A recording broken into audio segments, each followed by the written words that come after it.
Hello class. आज हम सभी जानेंगे scope of economics of education में। पिछली कक्षा में हमने पढ़ा था कि इकोनॉमिक्स ऑफ एजुकेशन का मीनिंग क्या होता है, डेफिनेशन क्या होता है। मैंने आपको बताया था कि जब इकोनॉमिक्स के सिद्धांतों का प्रयोग करते हुए शिक्षा में हम व्हाट टू प्रोड्यूस, क्या उत्पन्न करना है, कौन सी वस्तुएं और सेवाएं, हाउ टू प्रोड्यूस, कैसे उत्पन्न करना है, और फॉर whom टू प्रोड्यूस यानी किसके लिए उत्पादित करना है, जिससे हमें मैक्सिमम बेनिफिट कम से कम रिसोर्सेज में प्राप्त हो सके, इस बात का निर्धारण किया जाता है, तब उसे हम कहते हैं इकोनॉमिक्स ऑफ एजुकेशन। यानी कि एजुकेशन में अर्थशास्त्र के सिद्धांतों का प्रयोग करना। आज हमारा टॉपिक है scope of economics of education. Scope का मतलब होता है एरिना, वह क्षेत्र जिसमें इकोनॉमिक्स ऑफ एजुकेशन डील करता है। तो आज हम क्रमशः देखेंगे कि scope of economics of education क्या है। सबसे पहले जो चीज़ शामिल की जाती है, जैसा कि मैंने बताया था, फॉर whom किसके लिए, और हाउ टू प्रोड्यूस, तो किसी भी चीज़ को उत्पादित करने के लिए कुछ पूंजी की आवश्यकता होती है, चाहे वो वस्तु हो अथवा सेवा हो। किसी भी वस्तु या सेवा के उत्पादन के लिए हमें आवश्यकता होती है कैपिटल की, और उस कैपिटल में लैंड, लेबर और मशीन, कई सारी चीज़ें आ जाती है। तो उसमें जो लेबर है यानी कि श्रम, वह हमारा जुड़ा हुआ है ह्यूमन कैपिटल से, मानव पूंजी। इसे हिंदी में कहते हैं मानव पूंजी।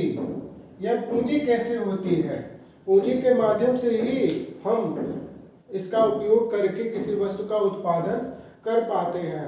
अब बात करते हैं कि इकोनॉमिक्स ऑफ एजुकेशन में मानव पूंजी में क्या क्या चीज़ें शामिल की जाती हैं। मानव पूंजी में यहाँ 3 चीज़ें शामिल की जाती है। इंटेलेक्चुअल, फिर ये होता है इमोशनल, और तीसरा वाला होता है सोशल। इंटेलेक्चुअल कैपिटल के अंतर्गत मानव की बौद्धिक क्षमता को शामिल किया जाता है।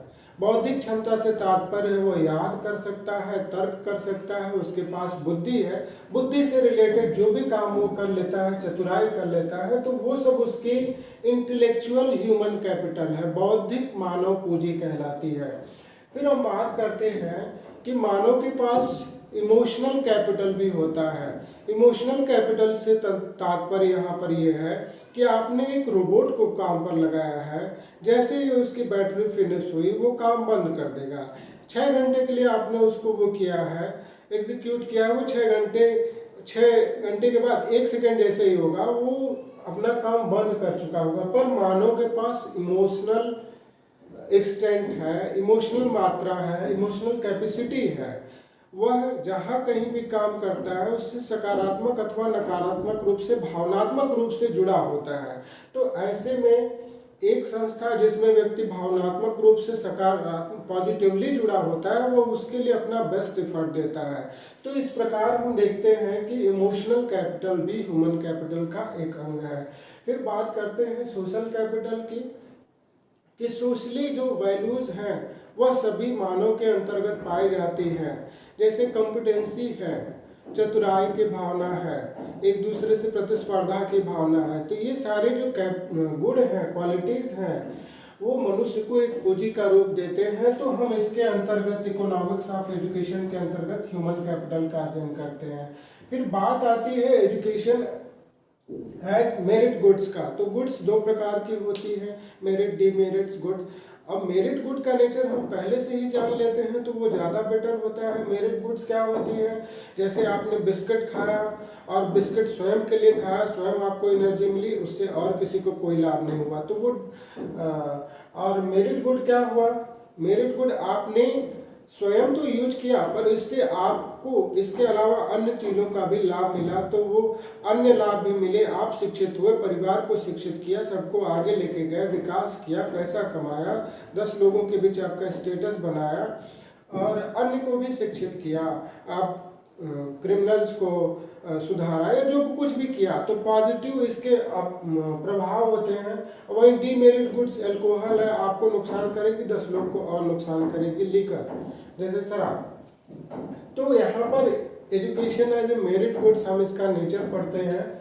फिर तीसरी बात होती है एजुकेशन एज इन्वेस्टमेंट की। चूंकि इकोनॉमिक्स है तो इकोनॉमिक्स में हम निवेश क्या कर रहे हैं और रिटर्न क्या मिल रहा है, कॉस्ट क्या लगा रहे हैं, बेनिफिट क्या मिल रहा है, तो इस बात का हमें ध्यान रखना होता है। तो कई सारे समीकरण इसके अंतर्गत बताए जाते हैं कि जो हम निवेश कर रहे हैं कहाँ निवेश करना है, कहाँ हमें प्रॉफिट ज़्यादा होगा और किन पाठ्यक्रमों में, किन वस्तुओं में, किन सेवाओं में निवेश करें ताकि हम ज़्यादा रिटर्न प्राप्त कर पाए।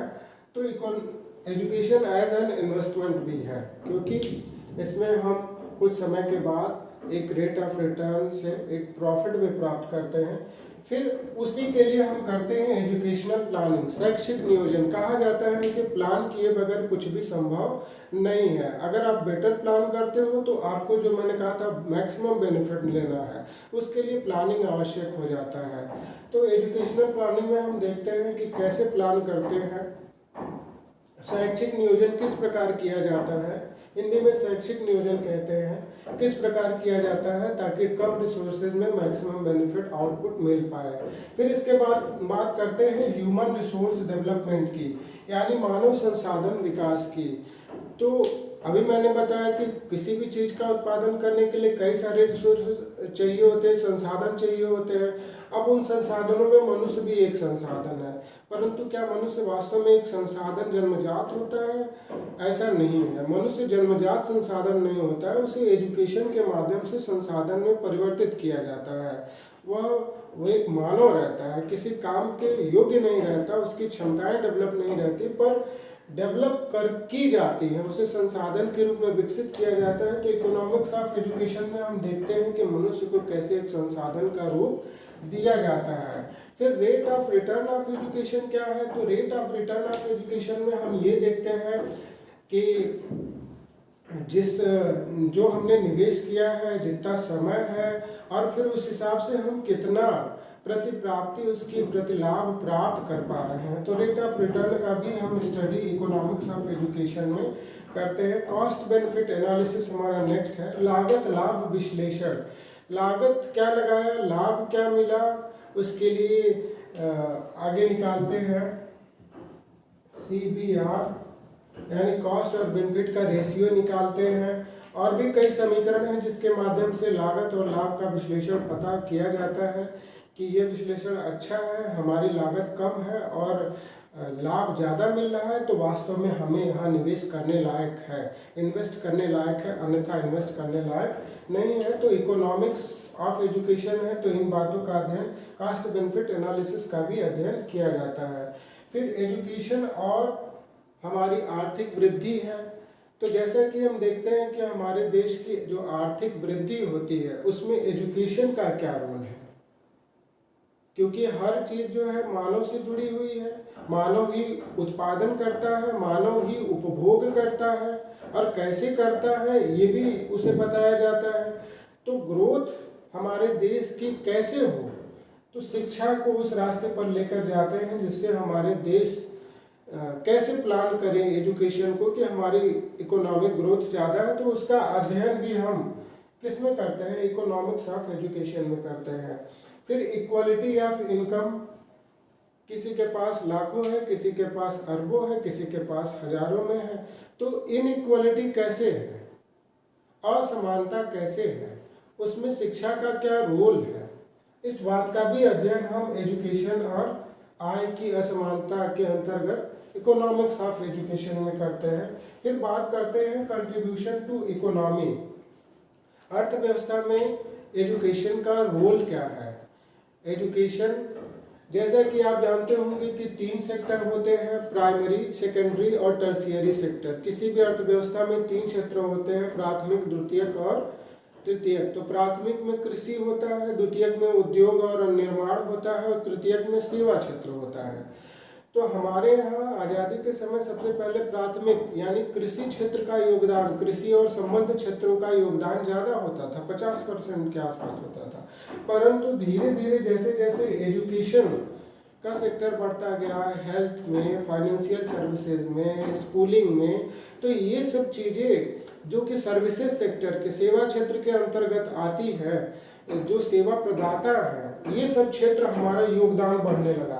तो एक समय ऐसा आया कि 60% तक, कितना 60% तक जो है ग्रोथ, जो भारतीय ग्रोथ थी इकोनॉमी की, उसमें 60% कौन सा था? सर्विस सेक्टर था, सेवा क्षेत्र था, सेवा क्षेत्र का योगदान रहता था। और सेवा करता कौन है, सेवा लेने वाला कौन है, प्रोवाइडर कौन है, और परचेज करने वाला कौन है? ह्यूमन है। और ह्यूमन बिहेवियर सीधे सीधे इकोनॉमिक्स ऑफ एजुकेशन से जुड़ा हुआ है। एजुकेशन ही हमें परचेजर, प्रोवाइडर, हर चीज़ बनाने के योग्य करती है। तो लास्ट में हम पढ़ते हैं कि इकोनॉमिक्स ऑफ एजुकेशन कैसे इकोनॉमी में कंट्रीब्यूशन हमारा निश्चित करती है। फिर बात करते हैं एलपीजी। एलपीजी यहाँ पे 3 शब्दों से बना है, लिबरलाइजेशन है, फिर प्राइवेटाइजेशन है, फिर है ग्लोबलाइजेशन है। 3 चीज़ों से मिलकर के बना है। तो लिबरलाइजेशन का मतलब जैसा कि आप लोग समझ गए होंगे, उदारीकरण होता है। प्रारंभ में अर्थव्यवस्थाएं देशों की क्या थी? वो पैक्ड थी, सील्ड पैक्ड थी, उन्हें किसी से कुछ लेना था न देना था। ठीक है, सभी अपनी अपनी अर्थव्यवस्थाओं पर आत्मनिर्भर रहा करते थे और वैश्विक अर्थव्यवस्थाएं एक दूसरे से जुड़ी नहीं होती थी, लिबरल नहीं थे, हम अपनी जगह फिक्स थे। तो लिबरलाइजेशन में, उदारीकरण में, ये हमने उदार आर्थिक रवैया अपनाया और उसका प्रभाव एजुकेशन पर भी पड़ा। हम तीनों चीज़ों को एक साथ करके देखते हैं क्योंकि तीनों एक दूसरे से संबद्ध हैं। पहले जान लेते हैं कि प्राइवेटाइजेशन क्या है। प्राइवेटाइजेशन मतलब निजीकरण। पहले शिक्षा और कई सारी सेवाएं केवल सरकारी कंपनियों के स्वामित्व में थी, प्राइवेट में उनका वो नहीं था। उनका कंट्रोल सभी गवर्नमेंट कंट्रोल के अंतर्गत कार्य करती थी, तो सबको सेवाएं अवेल नहीं हो पाती थी, उपलब्ध नहीं हो पाती थी और उसमें सबका विकास नहीं हो पाता था। तो प्राइवेटाइज में ये किया गया, निजीकरण किया गया, सेवाओं का, संस्थाओं का क्या कर दिया गया? निजीकरण किया गया। प्राइवेट कंपनीज के लिए रास्ते खोल दिए गए ताकि वो भी इस क्षेत्र में अपना योगदान कर पाए। प्राइवेटाइजेशन, जैसा कि आप लोग सुनते रहते हैं, फलाना कंपनी प्राइवेटाइज हो गई, रेलवे का इतना हिस्सा प्राइवेटाइज हो गया। पहले रेलवे 100% गवर्नमेंट कंट्रोल में थी। तो उसी प्रकार एजुकेशन में भी प्राइवेटाइजेशन का क्या रोल है। और तीसरा है ग्लोबलाइजेशन, वैश्वीकरण। पूरे विश्व को एक इकाई मान करके अर्थव्यवस्था जब संचालित होती है तो वैश्वीकरण मतलब पूरे विश्व में जितने 182, 90, 92 देश हैं उसमें भारत भी एक है और एक गांव की तरह है।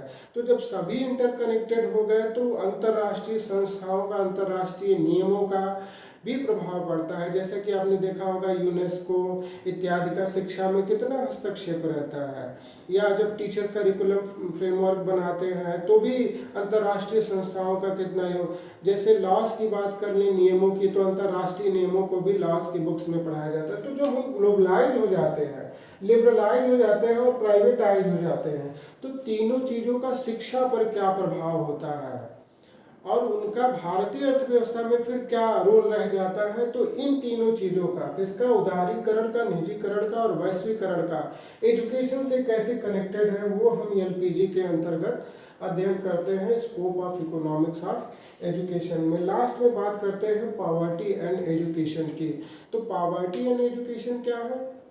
गरीबी और शिक्षा दोनों एक दूसरे से इंटर रिलेटेड है। शिक्षा मनुष्य की जो व्यक्ति की जो क्षमताएं हैं, अंतर्निहित क्षमताओं को बढ़ा करके, उसकी कैपेबिलिटीज़ को बढ़ा करके उसे इस योग्य करता है कि वो अपनी गरीबी दूर कर सके। और ऐसी हालत में वो इकोनॉमिक्स ऑफ एजुकेशन का एक पार्ट बन जाता है। तो हमने देखा scope of economics of education बहुत वाइड है। यह इकोनॉमिक्स के टर्म्स को देखती है, जैसे इसमें लेबर इकोनॉमिक्स भी आ जाता है, वेलफेयर इकोनॉमिक्स भी आ जाता है, कई सारी चीज़ें आ जाती हैं। ये हमने एक सीमित वे में आपको बताया है। इसके और सारे स्कोप आप इसमें शामिल कर सकते हैं। जो भी आपको प्रॉब्लम हो, एक बार वीडियो रिवाइंड करके भी आप देख सकते हैं, और वैसे ये चीज़ें आपको आगे भी पढ़ाई जाएंगे। जो बात न समझ में आए तो कमेंट बॉक्स में उसे छोड़ सकते हैं, हम उसका वहाँ पर उत्तर देने का प्रयत्न करेंगे। और अगर समझ में आया होगा तो इसे लाइक और सब्सक्राइब करिए, दूसरे लोगों को भी शेयर करिए, क्योंकि इससे उनका भी लाभ होगा, आपका भी लाभ होगा। धन्यवाद।